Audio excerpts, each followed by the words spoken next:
Dans Valorant, Skye n'est pas une agente comme les autres. Elle ne vient pas d'un labo ni d'un programme militaire ultra secret.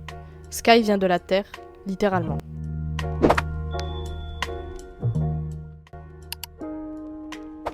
De son vrai nom, Kira Foster, elle vient d'Australie, de zones sauvages loin des grandes villes là où la nature est encore brute.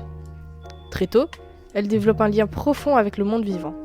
Pas juste aimer les animaux et les forêts, mais vraiment ressentir la vie autour d'elle, comme si elle faisait partie d'un tout. Lorsque la First Light frappe la planète, Skye devient alors une radiante. Mais ses pouvoirs ne ressemblent pas à ceux que l'on a l'habitude de voir. Ils ne détruisent pas, ils prolongent la nature. Skye ne contrôle pas la vie, elle coopère avec elle.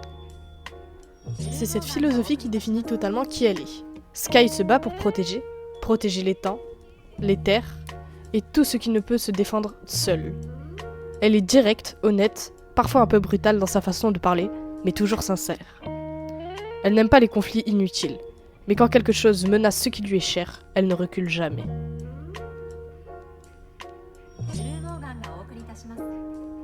Dans le protocole Valorant, Skye joue souvent le rôle de pilier. Elle encourage, elle soutient et elle guide. Elle agit comme une grande sœur, quelqu'un sur qui on peut compter quand la situation devient compliquée. Elle ne cherche pas la gloire, elle cherche juste à faire ce qui est juste. Et ses pouvoirs, eux, reflètent complètement sa personnalité. Quand Skye invoque son tigre de Tasmanie, ce n'est pas une simple créature d'attaque. C'est un esprit de chasse envoyé pour ouvrir la voie, pour neutraliser la menace, avant qu'elle n'atteigne le groupe. Skye voit à travers lui, agit avec lui, comme si l'animal était une extension de sa propre volonté. Son faucon, lui, représente la vision. Skye l'envoie pour repérer le danger, éclairer le terrain, prévenir ses alliés. Ce n'est jamais égoïste. Chaque pouvoir qu'elle utilise est pensé pour les autres avant elle. Et ça se voit encore plus avec son pouvoir de soin. Skye peut régénérer ses alliés, mais pas elle-même. Dans le lore, ce détail est très important. Skye donne son énergie aux autres, même si ça la laisse vulnérable. Elle accepte ce risque, parce que protéger la vie passe avant sa propre sécurité. Quand la situation devient critique, Skye invoque ses loups spirituels, 3 esprits de chasse qui attaquent les ennemis les plus proches. Les loups avancent, hurlent et marquent la proie. Ils symbolisent la meute, l'instinct, la force du groupe. Skye ne combat jamais seule.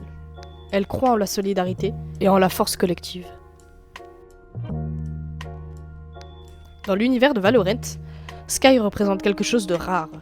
Elle n'est pas guidée par la vengeance ni par le pouvoir. Elle est guidée par l'équilibre. Elle comprend que la radianite peut sauver autant qu'elle peut détruire. Et elle refuse qu'on l'utilise sans réfléchir aux conséquences.